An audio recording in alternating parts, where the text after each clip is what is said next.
శ్రీరాఘవం దశరథాత్మజమప్రమేయం సతేషాం ప్రతిశుశ్రావ రాక్షసానాం తథా వనే. రాక్షస నివాసమైన ఆ వనంలో ఋషులు చేసిన ప్రార్థనను విని రాముడు అంగీకరించాడని తాత్పర్యము. శ్రీరాముడు వీరాధుని వధించడంతోనే రాముని యొక్క పరాక్రమం ఎంతటితో అందరికీ తెలిసిపోయింది. ఏ ఆయుధంతోనూ చావకూడదని వీరాధుడు బ్రహ్మ నుండి వరాన్ని పొందాడు కదా.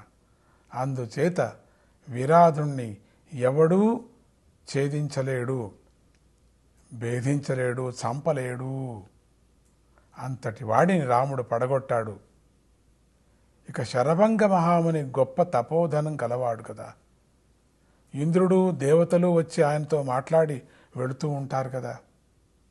అంతటి ఆయన నేను సంపాదించిన పుణ్యాన్ని అంతా ఇస్తాను అనగానే రాముడు సున్నితంగా ఆయన మాటను తిరస్కరించాడు. ఇటువంటి ఘనకార్యాలు దండకారణ్యంలోని మునులందరికీ కూడా తెలిసిపోయాయి. రఘురాముడి వల్లే రక్షణ లభిస్తుందని నమ్మకం కుదిరింది. రాముడితో వారు, ఓ ప్రభు, నీ సత్యవ్రతం, పితృభక్తి గొప్పది. అందరినీ తన కన్నబిడ్డలలాగా కాపాడే ప్రభువు కీర్తి ఈ భూలోకంలో శాశ్వతంగా ఉంటుందయ్యా. నువ్వు అయోధ్యలో ఉన్నా, ఇటు వనవాసానికి వచ్చినా మాకు రాజువే నువ్వు. మేము నీ బిడ్డలాంటి వాళ్ళం, వనంలో జీవించేవారము. మమ్మల్ని కాపాడు. వీరు శక్తి యుక్తులు గలవారు కదా అని అనుకోవద్దప్ప, మాకు తపస్సు ఎక్కువ ఉంది అనుకోవద్దు.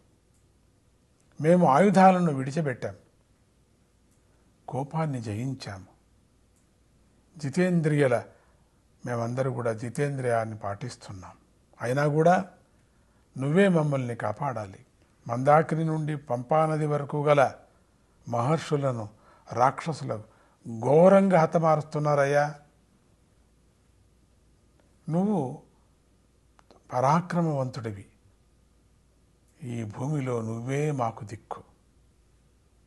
భయంకరులైన రాక్షసులు హింసించిన మునులు దేహాలను అంది చూడు, కుప్పలు కుప్పలుగా పడ్డాయి చూడు.